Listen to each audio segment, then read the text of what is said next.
எம்ஜிஆர் முதல்வரானது எனக்கு வருத்தமே. அதிர்ச்சி கொடுத்த நம்பியார். எம்ஜிஆர் முதல்வராக பதவியேற்ற அன்று எப்படி உணர்கிறீர்கள் என நம்பியாரிடம் கேட்டார் அந்த நிருபர். சட்டென எனக்கு வருத்தம்பா என நம்பியார் சொல்ல, இந்த பதிலை எதிர்பார்த்திராத நிருபர் அதிர்ச்சியடைந்தார். ஏனென நிருபர் கேட்க நம்பியார் கொடுத்த விளக்கம் இதுவே. கணக்கிலடங்காத படங்களில் கதாநாயகனாக எம்ஜிஆர் நடித்தப்போ வில்லன் வேடம் தாங்கி வெளுத்து கட்டி வந்தவன் நான். இப்படி பல காலம் இவருடன் நடிப்போம் என்று நான் எண்ணி வந்த வேளையில் எதிர்பாராம ஒரு நாள் திரைத்துறையை விட்டு அரசியலுக்கு போய்விட்டார் எம்ஜிஆர். எனக்கு அரசியல் தெரியாது, அம்போ என்று நின்று விட்டேன். நம்பியாருக்கு வயசாயிருச்சு என்று மக்கள் பேசிக்கிட்டாங்க.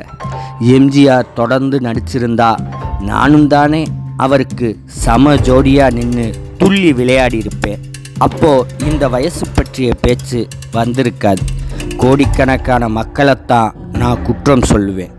அவர்கள்தான் எம்ஜிஆரை தமிழக முதல்வராக ஏற்றுக்கொண்டார்கள்.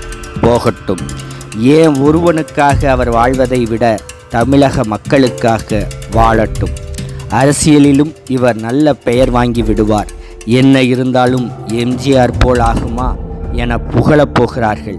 எனக்கொன்றுமில்லை, வருங்கால முதல்வர்களைத்தான் இது பாதிக்கும். நம்பியார் கொடுத்த விளக்கம் இதுதான்.